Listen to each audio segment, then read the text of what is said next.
Just Eff It. Eff It. Hi, I'm Romy, Hi, and I'm Carla. and together we are the The Eff Eff It It Madres. Madres. We are here to invite you guys into stories of some inspiring madres. Who have changed their lives through an Eff It moment. So here we go. Just Eff It. Hey guys, happy Monday. Good morning. Good Happy morning. Monday. We're both wearing our yellow shirts. For those of you Yes. who are watching on YouTube, we Yeah. have our yellow on today. Yes, we do. Monday motivation, Madre Monday. Here we are, the Eff It Madres. Yes. And Romy, who are we? Who are we? Okay, the famous question. We are two moms. I'm Romy, that's Carla, and we are the Eff It Madres. And we created a space, a podcast, during our Eff It moment for other mothers to share their Eff It moments to inspire moms that are having one, would like to have one, are going through one. It's just a community, a space, a podcast with an interview with a mom who wants to talk about her Eff It moment. So, who are we interviewing this Monday, Carla? So we are interviewing Lauren Schwartzfeld. I'm pretty sure I'm saying her name right. I feel like I'm butchering everybody's names. She reached out to me and she shared a little bit of her Eff It moment, which was essentially she's a mom living in New York. She's a mom of 3. She runs her own nonprofit, and she has a degree and work experience in finance. And then 13 years ago, she decided that she hated that world. And just before her second child was born, she just said Eff it and left. And now she's a writer and a coach. So that's like the Cliff Notes version of it. We'll let her get into more detail very shortly. Yay, I'm excited. All right, everyone, we have Lauren Schwartzfeld. She is here, and we are just going to jump into our questions, Lauren. Yeah, welcome, Lauren. Welcome. Hi. So our first question is, when did you decide to just Eff it and why?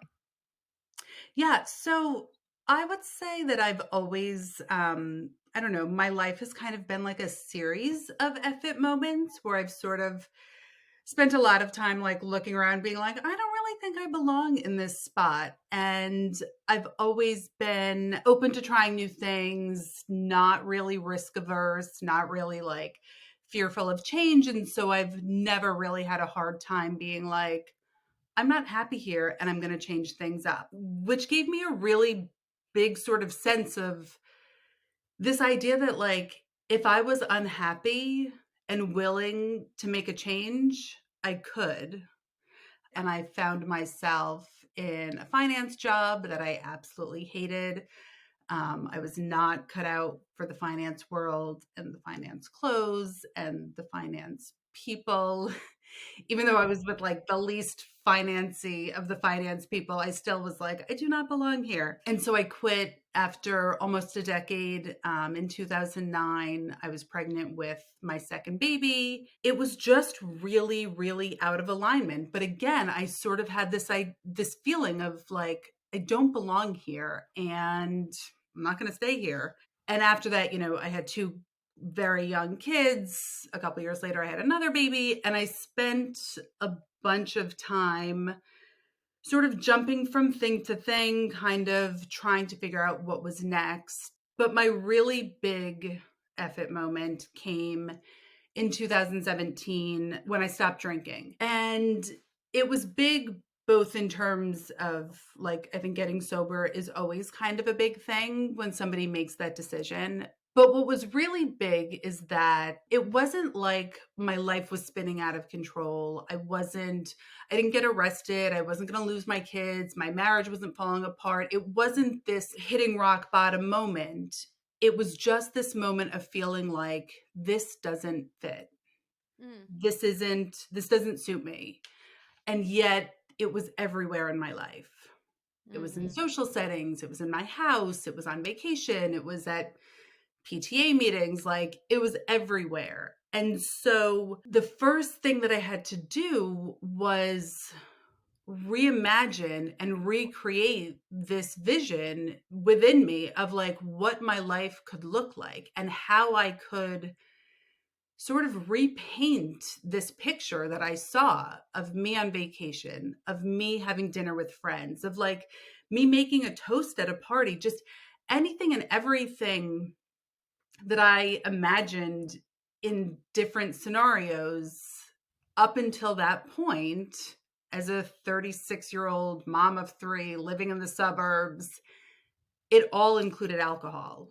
And so once I started to do this and once I started to like repaint this picture, I suddenly realized that what I had been doing for the previous 20 years was like taking what was handed to me, seeing it and being like, oh, I guess this is what I've got. Let me see if I like it or not.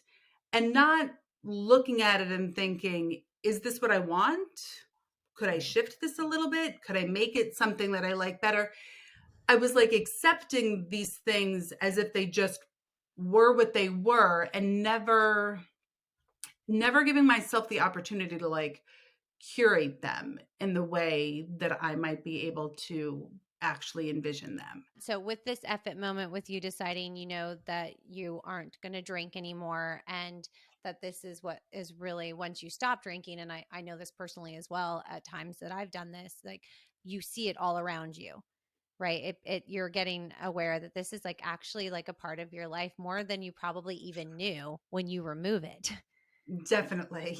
And Yes. so I know when it's like, I do hear you, and I know what it's like to have to figure out now how to be that person, right? And show up in all of these areas that you've been showing up in your life, but you've done it with drinking, and now you have to do it without drinking.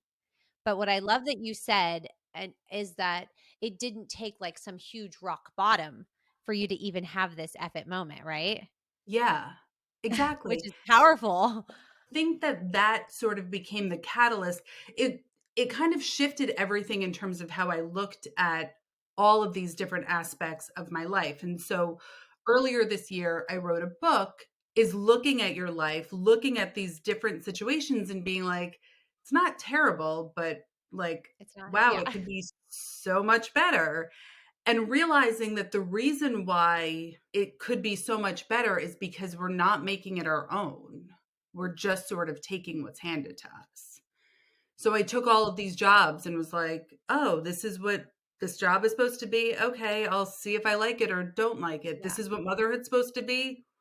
Okay, I guess I'll do it as best I can. Like, never bothering to be like, I'm going to take some of these parts and I'm going to change some of these things and I'm going to like make this a thing that I actually really, really like.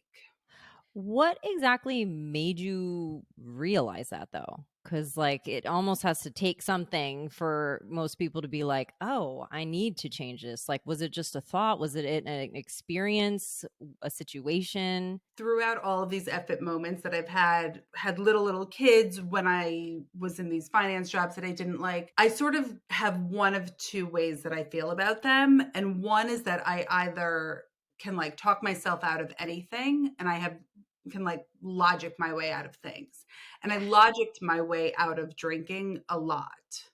I logicked my way into drinking a lot. I don't know how you would actually say it, Yeah. but I would look Yeah. around and be like, everybody else is doing this. Like, it's fine. It's, and I would use logic and reason and rationale to sort of explain away the things that I knew I was feeling. What did you do about it? Like when you had that realization then, and you were like, what did you do about it then to push through that feeling that you're being aware of in that middle of that effort moment? The thing we need to do, I think the thing that I tend to go towards is finding community, finding people. So like I have my one sober friend at the time and I was like, I'm having these weird feelings.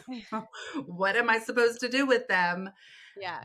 I think whatever we're going through, we all have like that one person who we're like, Yes. something weird is happening. We don't want to go through it alone. I mean, again, the reason we started a podcast, the reason we want spaces and stories and stuff like that, we find our people that are understanding that. So I'm sure you finding your friends who understand sobriety, right?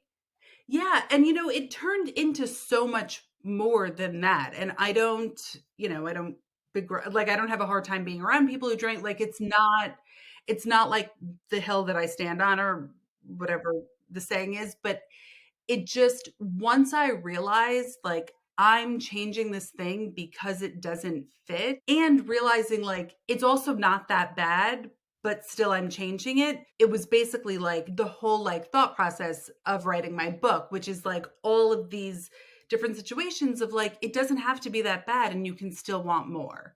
It doesn't have to be Yeah. that bad and you can still want something different. Yes.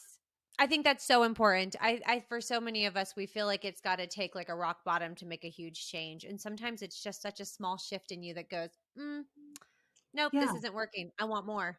Yeah. right. Yeah. Yeah.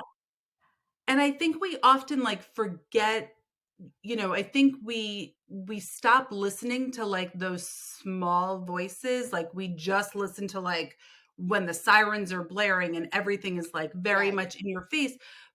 There's those voices that are like, hey, something is Yeah. off. You are Yes. unhappy. When you start acting cranky, when like you can tell. And I am very, very self aware. And like I can, in hindsight, see all of my behavior very much out of alignment and like things are not working for me. And like I can pinpoint all of the points in my life where everything I was doing was so deeply out of alignment, where I was trying to like live by expectations that didn't work for me, or trying to like meet standards that I didn't really care about, or doing all things that really didn't speak to me, but they just felt like the things I was supposed to do, or they were easy, or they were.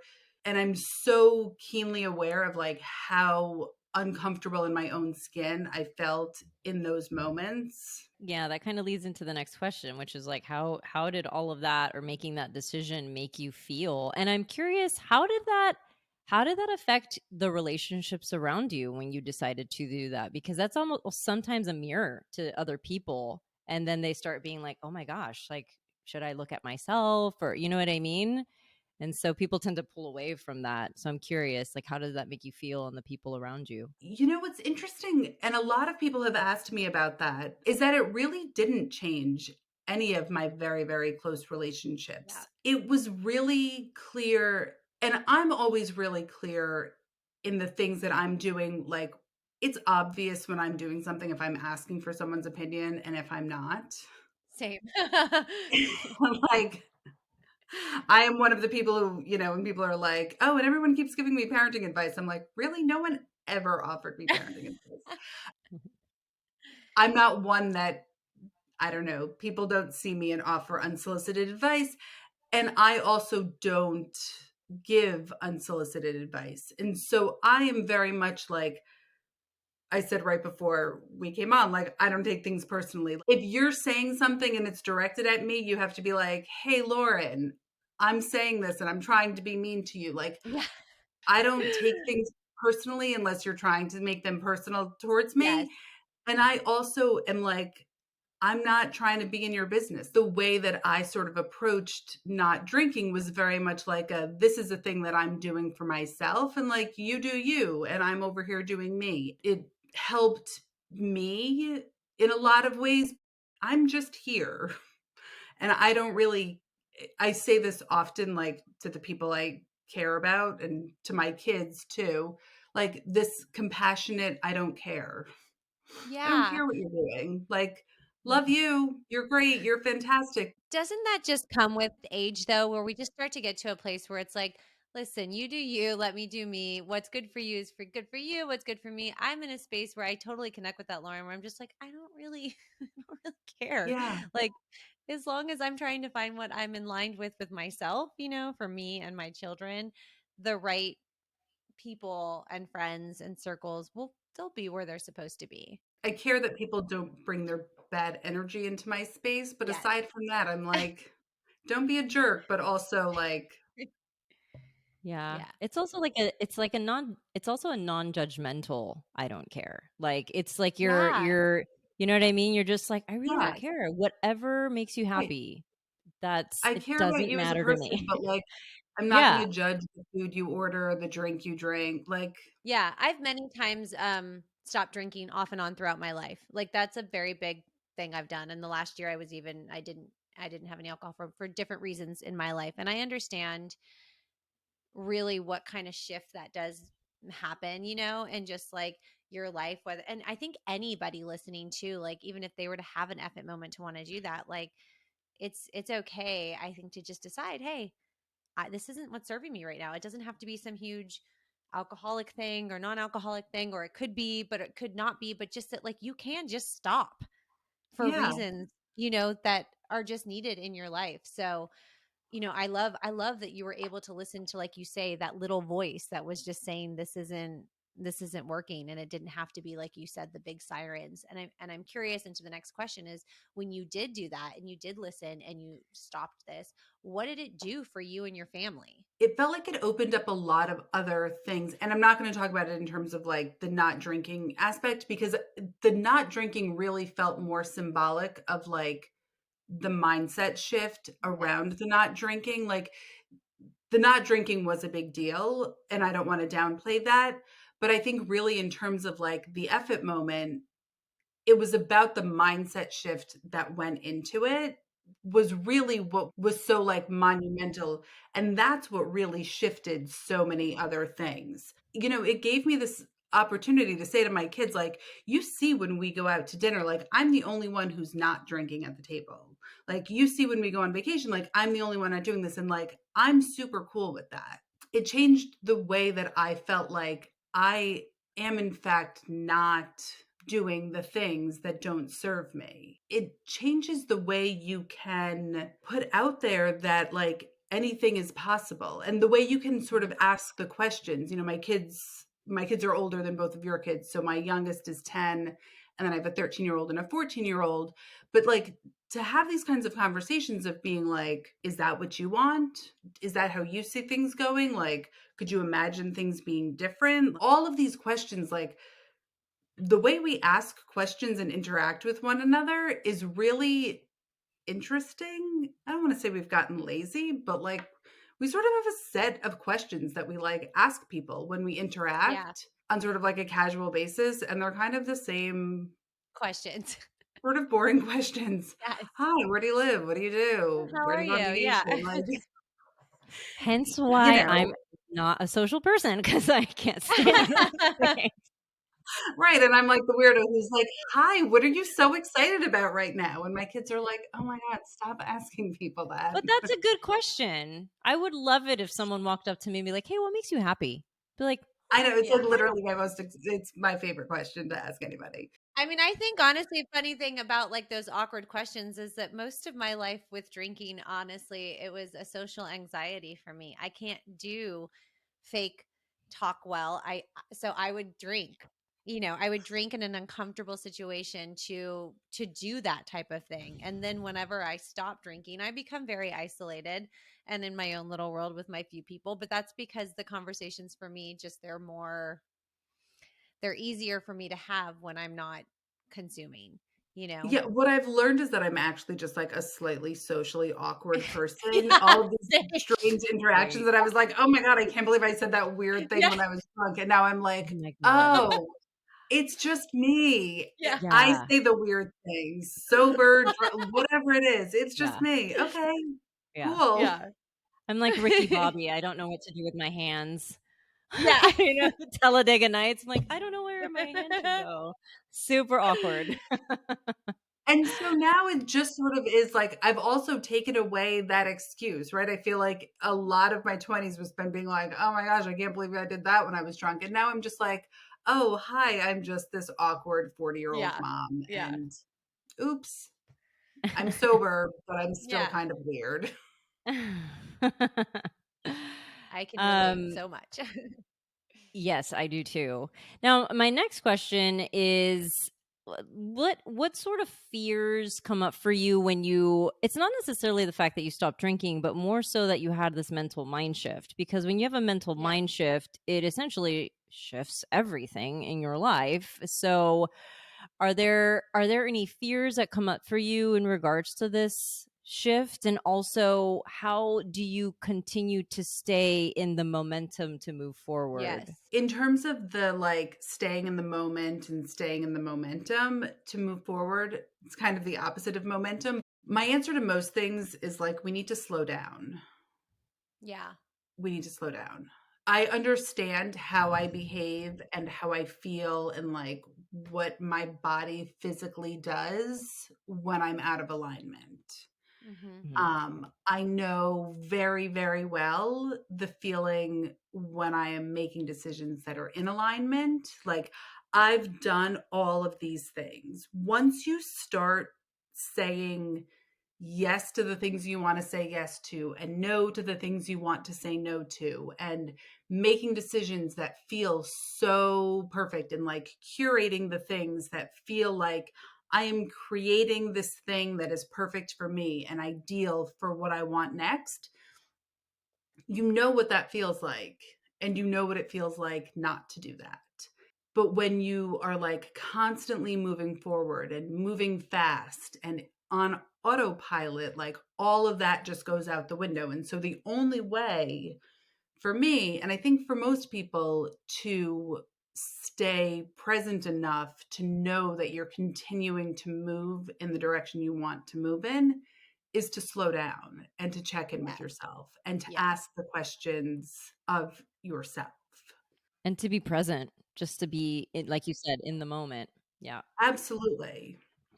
Yeah, I mean, I think when you're going through it, that's such a great thing because like you've had this moment and you want to keep that momentum going, but if you get so lost in it and it gets too fast or it gets too spiraled, you lose what got you there. So I think that's Mhm. like such great advice because it is for us as well in our effort moment with, you know, with the podcast and everything we're doing. It's just stay present, slow down, remember why you're here, remember what got you here so that it's like that one foot after the other, you know, so it doesn't become Yeah. too much. Yeah, it's easy to like jump in and find Yeah. yourself being like, yes, yes, yes, this is so great, and a little so great, and more will be even better. And then all of a sudden you look around and you're like, wait, is this actually where we were going? Is this Yeah. really what we Right. wanted? And you like lose track of where you were heading.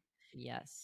I mean, Carla has been, I shared this through our social media, but like she has this bi-weekly check-in that we do with each other through this podcast that I think is really important. And that helps like slow us down every other week to like remember what it is we want. Otherwise it spirals, you know? And that's just been like something really like a tool that I'm grateful for. But it's so in line with what you said, where it's like you just have to slow down for a second, check in with yourself, check in with whatever the moment is so that you can remember why you're in it in the first place. Yeah, Yeah. absolutely. The alignment thing is like exactly what we're talking about. Like, it is important to ensure that you're checking in to make sure that everything is aligning, because the moment that starts to derail, it starts feeling really like you're almost feeling forced and strong armed into continuing to do what you are doing, even though you don't really have to, but you almost feel that. So, like, to stop and make sure to check that you're in alignment. So, Yeah, and sometimes when these are like really, really big decisions that you're making, you don't necessarily have buy-in from the outside world. And so you're like Mm, making this decision that other people are like, really? That's what you're doing? It's yeah. just you. And then if you start moving in a different direction and you're like, oh, wait, is this what I want to be doing? Like, once you start to like be feeling out of alignment, then you get into this strange place where it's like, is it your ego? Is it your intuition? Are you like yeah. waiting for people to validate you? So like Mhm. you have to be really clear on like what it is you're doing, and you can't ever really hear your voice and Mm-hmm. what you feel and think and know to be true if it's like constantly spinning and making lots of noise. Yeah.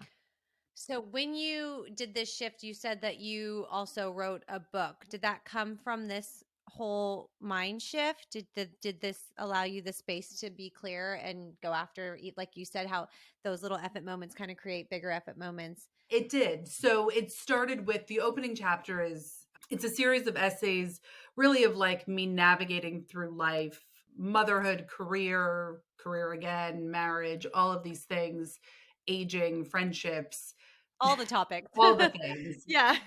And sort of realizing like I don't necessarily like being told what to do. I'm super clear on that. I don't. Yeah. Um, and Same. kind of figuring out how to do it on my own terms. So it's called the book is called Unboxed, Essays on Learning to Trust Myself to Stop Doing the Things I Hate. Love that. And so this idea of unboxing is like, if you think of life and all of these like jobs and roles and different things that we do throughout our life, where you like take a box down from the shelf and you like open it up and you're like, oh, okay, like this is what I've got. So this is what I'm supposed to be doing exactly as it is, without ever sort of like taking apart the pieces and being like, oh, well, keep some of these and throw some away, and kind of like deconstructing it and making your own, making it what you want it to be.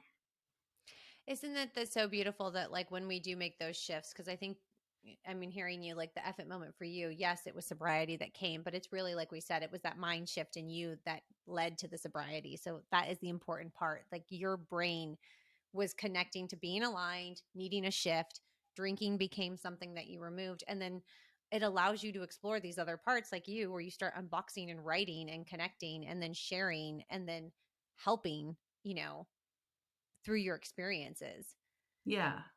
Yeah, it's so interesting how everything just sort of, and like I had an essay that was published originally because of a friend who I met in being sober and like that, and I was like, Yeah. "Oh, maybe I'm supposed to be doing this." And just things, yeah, things happen when and how they're supposed to. Carla and I, when we had our F it moment, and it was like we want to do something for women, we want to create we didn't know what it was, and then again, things just start to happen, and you kind of like it starts to feel super like, oh, this is what was supposed to happen, or this is exactly where we were supposed to. Oh, I didn't know, but you have to be open. We've said this many times. You have to surrender and be open to allow those F it moments to happen. Absolutely. Yeah. Otherwise you're just dismissing them, and you don't know Mhm. what you're missing out if you do shut those little voices off that are telling you something's got to change, there's something else out there, like listen. The resistance, I think, is harder than that effort, like mental Yeah. shift. The resistance is so much harder. So the moment Yes. that you do say F it, it's like literally a weight off your shoulders. And it's like your ego shouts at you in those big loud Yeah. voices, like that's your intuition, is like the teeny Yeah. tiny little voice that's whispering like, no, no, you shouldn't do this. Your ego is like the thing that's like blaring in your Yeah. face. Last big question I would ask you is, what advice would you give to a woman, a mom, that hears that voice, is having this, is about to go through it? Like, what is your advice to someone listening? Yeah, so I would say reframe the questions. I think the questions that we ask and who we ask is really important. So Yeah. stop asking other people. Um, Stop asking other people what you need. I Yes. I just love I that. use this example, and it's sort of silly, but it really, I think, captures this perfectly. So it's like if you were to ask somebody, where should I go out to lunch? They are going to tell you a place that they've eaten at and that they think is really, really good. And it's a lovely, lovely, very nice response because they care about you and they want you to have a good meal. But they don't know what you're in the mood for. They don't know anything about you. And Right. so they're going to tell you something that exists and something Yes. that they know to be true. Yes. But if you're making a big life decision, like you have to ask yourself, you Yes. might need to make something. You might need to like look in your fridge or pantry or find the ingredients or pull out a machine in the kitchen, or I don't cook, so I don't know what the words are. But like people are going to tell you the things that they know Yes. and the things that exist. Yes. And very often, when you are looking for like the big answers, you probably need to create them. Mm-hmm. So So, stop Mhm. asking other people. yeah. And I also think That's it's important to know that like these epic moments, like while they're big and they can be big, they don't always have to be an all or nothing thing. Like you yeah. don't have to burn it all down or quit your job, or No. like it doesn't have to be massive. Like you can make small incremental shifts that lead to like huge emotional feelings that bring you to drastically different places. Ugh, I love that. I just love what you just said. I think that's so Mhm. powerful. Thank you. Because yes, it can be just those little things, those little effort moments that you don't think are so big, as some of our stories on here might sound really huge, and they are really huge and they're beautiful and powerful, but also just a reminder through this interview and this story that those little ones can build into really big powerful ones. And all those effort moments get to look totally different for every unique walk life story, and no one's the same. And more than anything, like not listening to what people have for you, I have constantly had people tell me what I'm supposed to do. I've constantly fought everybody on what they want me to do, but it's just Oh, important to, figure out what it like. Just listen to yourself, just fucking listen to yourself, because I promise if you take a minute and you have the answer within you. absolutely. Yeah. Love that. We are so grateful that you came on. Can you give a shout out to your book and everywhere that people can follow you and go to so we can share that? Yeah, so my website is everythinglauren.com. I'm on Instagram at it's everythinglauren.com, and my book is called Unboxed: Essays on Learning to Trust Myself to Stop Doing the Things I Hate. I love that. Awesome. Thank you so much, All Lauren, for right, reaching great. out and sharing your story. Let's end it with I'm going to say just F it. Carla's going to say Yeah. just F it. And then you'll say just F it. And then it closes us out. Okay, Yeah. perfect. Just Just Just F F F it. it. it.